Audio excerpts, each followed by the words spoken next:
Good evening. I'd like to call to order the Special Planning Commission meeting for September 22nd. It is now 5:32. Maybe we have a roll call, please. Commissioner Fonda Bernardi? Here. Commissioner Fresco? Here. Commissioner Lambert? Here. Commissioner Landris? Here. Commissioner Tolkien? Here. Commissioner Raskin? Here. And Chair Reese? Here. We're going to move on to agenda item 1, and the first item under that is the planning director's report. So I'm not sure we have one, but if we do, this would be the appropriate time. Yeah, Chair, nothing new since last night, but I'll just take the opportunity after seeing the presentation last night and having staff run through all the programs, and just again a reminder of the really great work that staff has done on the housing element, and just want to express my thanks to them and thanks to you all for all your hard work as well. I know it's been a long haul, but just last night really encapsulated so much hard work, and it was very impressive to see it all together at that point. So just thanks to staff for that. Great. We agree. Thank you for reminding us of that. Anybody have a question for Commissioner Fresco? I just wanted to ask some questions about scheduling moving forward, mostly because I'm going to be out of town in October, and I know Leslie said last time that she wasn't going to be here in October, and my presence at the meeting on the 19th is uncertain right now.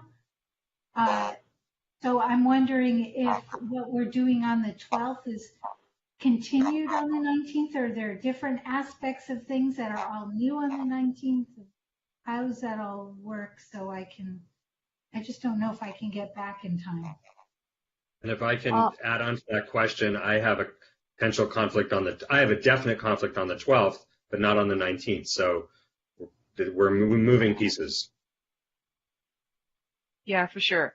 So, the tentative schedule we put out was, to start with development standards on the zoning red lines. I think that we're going to try and guide the commission through those discussions, but, you will have the opportunity to discuss it. And, obviously, if you miss a meeting, you have the opportunity to review that record and catch up to it. We made the development standards a discussion over 2 nights, given just the breadth of things to cover. So there's certainly opportunity to go back, and review things, for anyone who missed a session. Again, you're not voting, making formal votes to adopt anything over the next few months. These are discussions, straw polls, sense of the commission, that sort of thing. Really getting a chance to dig in and give feedback to the red lines that are presented to you. So certainly it doesn't preclude the commission from returning to discussions if you wish, but I think, we are trying to organize it, just to be able to, given the breadth of what we have to cover, to try and keep it topical. But if you do have absences, please reach out to Sheila and let us know ahead of time. And, as I said, we will be sending out polls, for a couple of special meetings, if available, and we'll try and find places to make sure that we get, obviously as many commissioners in this discussion as possible. Thank you. Okay. No, any more questions? No more questions? I'll move on. A couple of announcements. Please note, tonight's procedures for public comment. We accept real-time oral public comment by phone for each item. Please check the top of the posted agenda for the phone number to call once the caller queue is open for each item. That might actually be, you can start calling in now because we're getting there quickly. The caller queue will be open when each item is introduced and will close after the first 5 public comments are heard. Written comments received up until noon today have been read by the commissioners. Comments received after 12 will be part of the public record, but may not be posted online with the Planning Commission's agenda prior to the meeting. A moderator chat announcement. The moderator chat function for Blue Jeans is for technical help only from administrative staff. It is not public for public comment. The commission cannot see it. They cannot chat using it, and we cannot respond to comments. Commissioners, do you have any announcements tonight? Seeing none, I'm going to move on. We have nothing under agenda item 2, 3, 4, 5. So we'll get to 6 and to the main event tonight, which is a recommendation to the City Council on the adoption of the 6th cycle housing element. I would announce caller queue is open, and I want to ask for the staff report, but I saw Commissioner Landers' hand up. Yeah, I was just in the spirit of last night wondering if we could move to waive the staff report. That's a good idea. Well, let me ask staff first if they have anything new that they feel that we need to talk about, like maybe in the update on the date change we talked about last night. We don't have anything to update. Certainly, I think as you know, last night was meant to give you that refresher and opportunity for discussion. And I believe there was discussion about potentially a recommendation on changing the date, so that can certainly be part of a motion or recommendation the commission makes. We don't have anything further to add. I have a question of staff, Jim. Go right ahead. Have you ever heard of a process that decertifies a housing element in case of certain non-performance items? I'd never heard of that, but I heard about it today. I'm sorry, decertification of a housing element due to? Some non-performance metrics. Well, I mean, if you're out of compliance, like if you don't implement your programs, for example, or if you take actions that are out of, that are not consistent with your adopted housing element, yes, that's happened. That has happened to some cities. Wow. Definitely. So they can decertify. They can they can take enforcement action against a city for acting out of compliance with their housing element. Yes. But builder's remedy is probably not one of those sanctions, is it? Because that's only a certification. Yeah, that's no, that has nothing to do with just like that. That's just if you're out of compliance, that's already in the Housing Accountability Act. That's what I thought. I think you're talking about like enforcement proceedings. Right. So there are certainly cities that have experienced who have failed to implement their housing elements, for example, after they were approved by HCD. I got it. Thank you. Yeah. So let's make sure that we put up the phone number, because I think we're at a point where we're going to look for public comment. I still move to waive the staff report. I don't think did we have one? Can we deem that to have been the staff report? Well, I wanted to get this up, and then I will take care of that bureaucracy.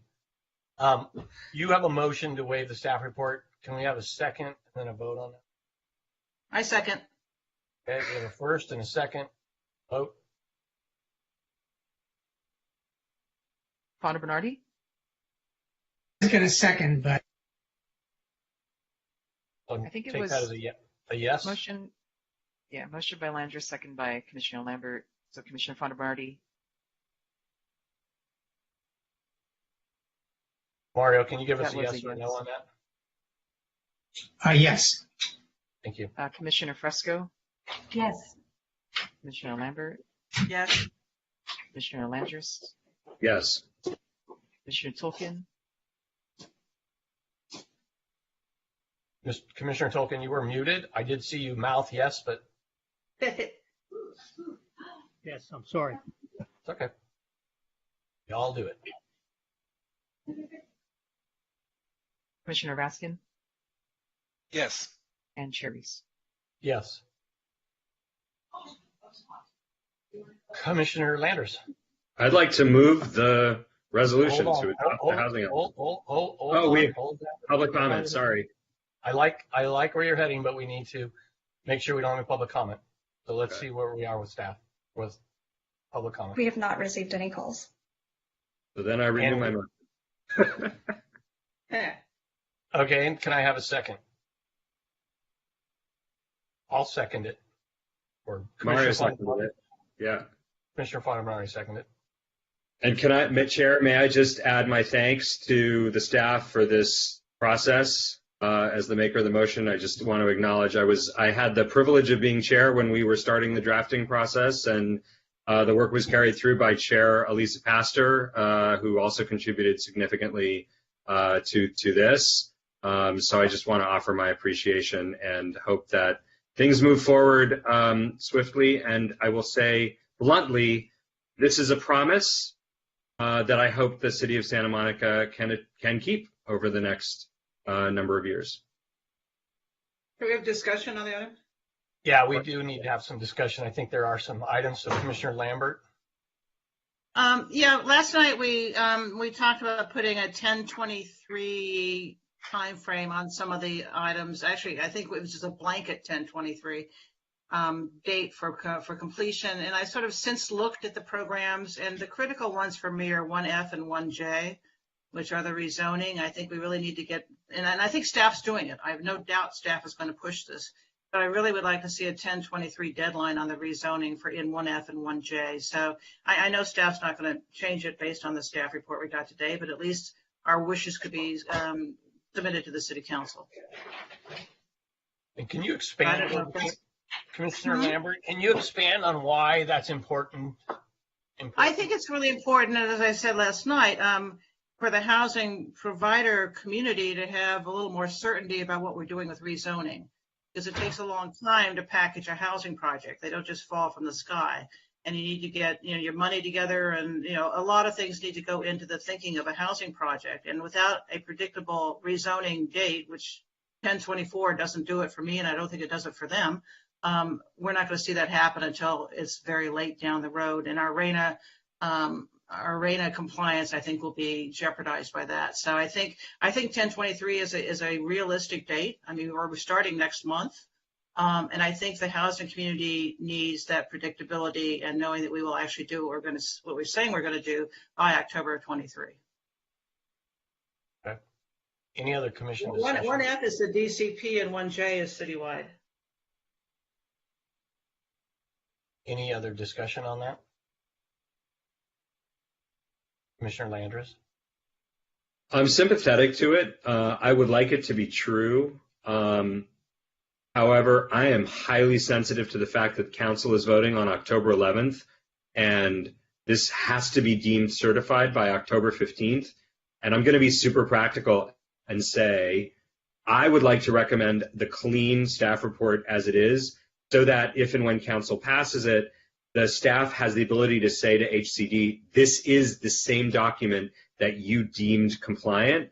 And then I would like to recommend separately that the city council direct staff to move faster on those deadlines. But I am not comfortable baking it into the housing element simply for the reason that I do not want us to be out of compliance on October 15th, because then we are in a world of pain. So it's not friendly to me as the maker of the motion. But I will vote for your motion then. Jim? Okay. Well, What did HCD actually see these 10/24 dates, or is that something we've come up with since then? We actually showed this language to our reviewer. I think it was last week. Just showed the red line. And this was kind of language that was, suggested that would be acceptable to be in compliance with state law. Do you think it would be equally acceptable to HCD if we were more aggressive in our rezoning? I mean, I can't imagine they would have any issue with that. I can't imagine they'd have any problem with that either. Okay, thank you. I did want to clarify that if there is a desire to do 1F and 1J, we would probably recommend you consider 2C and 2D as well, because they kind of go together, which is like the AHPP and the state density bonus. Okay. Actually, I had those too. Yeah, 2C being the AHPP updates and 2D being density bonus. Okay. They kind of go together as a package. So. Which we've already got in motion anyways. I have no doubt we can make October 23. No doubt at all, other than the city council. So, and also, isn't it true, staff, that there have been some dates changed since the last time HCD saw this? So, and I'm specific to Commissioner Landers' comment, which is we don't want to change anything. We have changed some dates in there, I believe I heard last night. Mm-hmm. Yeah, it's the implementation dates. Yeah, so October 15th, 2022, not being. Yeah. Well, then, if we're telling them that things have changed, then there's no reason for us to not do what Commissioner Lambert is suggesting. My only argument against this is the speed of deemed approval. So if we already have to tell them that the document that they saw is no longer the document they're getting, we should approve Commissioner Lambert's amendments, and they would be friendly. It's only if this is a new change. So, Jane, can you please clarify? Are there any Yeah. changes to what the reviewer has seen? No, so the only changes are these dates, because as we explained last night, the prior dates, there was across the board as October 15th, 2022, because that was the requirement at the time under state law. And so in our call with them last week, we clarified like, hey, this is the one change we're going to make in order to be reflective of like updates in state law. Can I ask a follow-up, which is, today is September 22nd. This is going to council on October 11th. Would you have the ability to give them the heads up about this recommended change to clarify that should council adopt it, they would not be surprised? Yeah, that's why we have like previewed this language.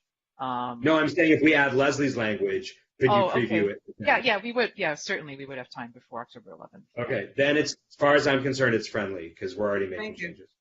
Yep. Thank you. I have one other question. Commissioner. But I don't know if it's the friendly to Tim or Mario. Okay, yeah, let's take a step back. You're right. Is it friendly I'm sorry. to the second? Mario? Mario. Mario. Yes, I said yes. Okay. Yeah. Okay, thanks. I have another question, and I already know the answer. I'm going to ask it anyway. The chart in program 1J has a height limit on Main Street of 55 feet, which apparently we all approved in June, and that's what happened. But there used to be language in the old draft that said that those FARs and heights in that chart could be amended if the unit count stayed the same. So if we reduce the Main Street height to whatever it is now, 32 feet, we'd have to put those units somewhere else in the city. But that language in the old draft allowed us to do that, and that is no longer there. So those numbers in the chart in 1J are blocked. I don't suppose there's any way to change that. Did we change that because of HCD or just because we thought it was a neat idea? Yes. Oh, HCD Yeah, said that that? was, Oh, interesting. that was in response to the February 8th letter that said, Interesting. you need to be clear, you need to demonstrate the commitment and what have you. So that language about coming up or down, sorry here, needs to come out. Yeah. Don't apologize. God, she's grown. I guess that's what kids do. Okay, thank you for that clarification. Okay. So any other discussion on this?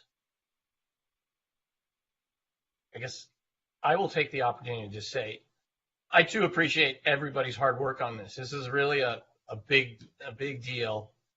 8,800 units in Santa Monica is, puts I think a shiver in everybody's spine, but we're kind of forced to do it by law, and not kind of, we are forced to do it by law, and we've made a very good effort at putting together a housing element that tries to protect existing tenants, majority of existing tenants as much as possible, and find places where it's appropriate to put this density.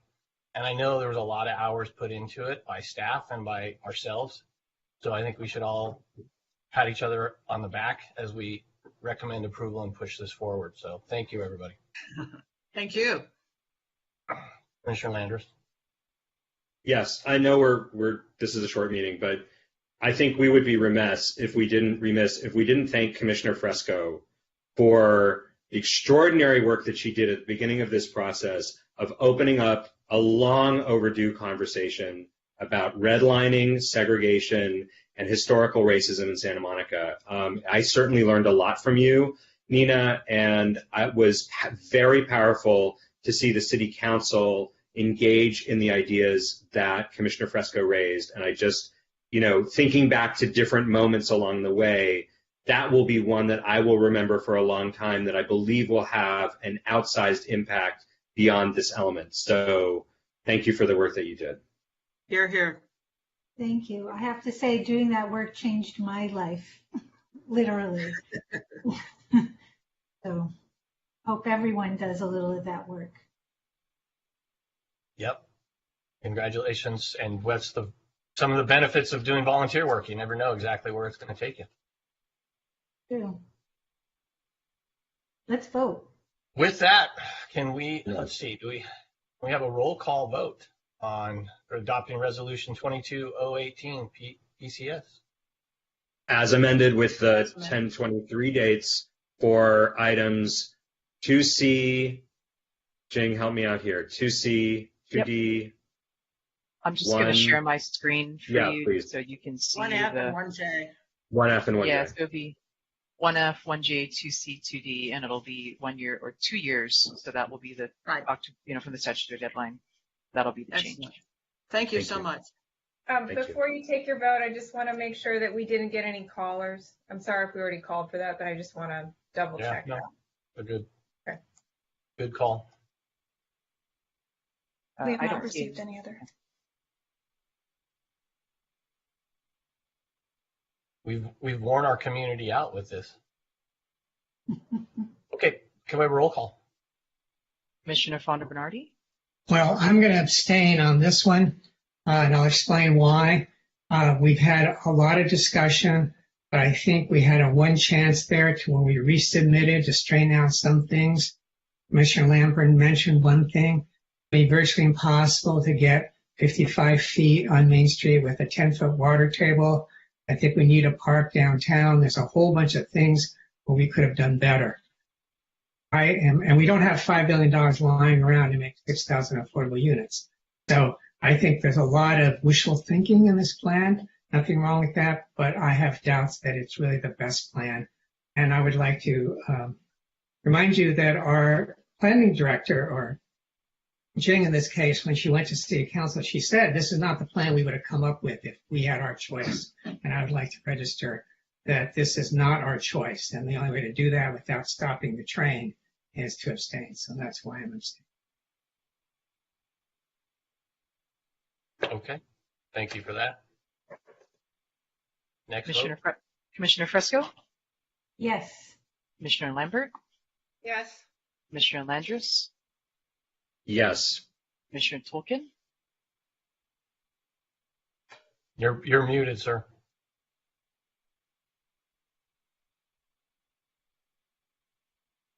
I'm going to vote yes, but with reservations. And I wanted to say something about the staff report yesterday. I thought it was excellent. I mean, it didn't change my mind about my reservations, but I feel we're never going to hit the numbers that are in this housing element. And maybe that's a good thing. So, but in the interest of unanimity, I'm going to vote yes on it. Thank you. We appreciate that. Commissioner Raskin, Yes. and Chair Reese. I am voting yes. I have reservations, but I'm voting yes because we're in a tough position Yes. and it's not perfect. And you can't. I've never met anything that's perfect.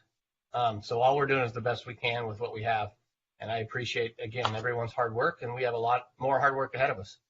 Again, yes.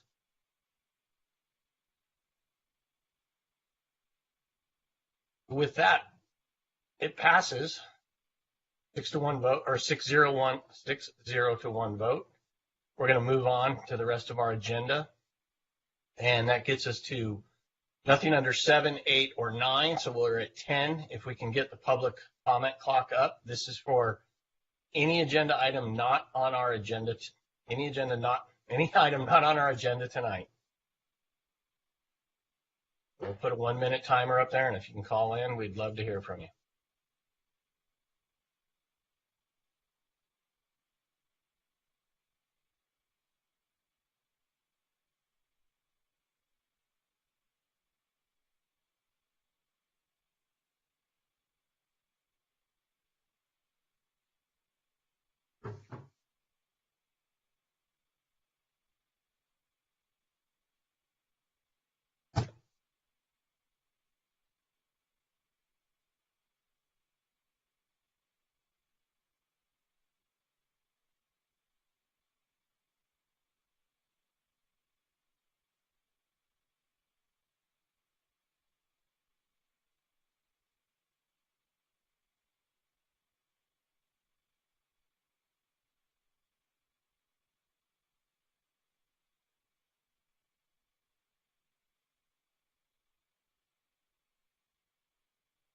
Okay, that was the timer. Any callers? No, we did not receive any. Great. With that, Commission, I want to thank you again. I'm going to adjourn the meeting at It is now 5:57, and I will look forward to meeting up with you in a couple of weeks and starting the red lines. See you in Good night, November. everybody. Bye, everybody. Thank you.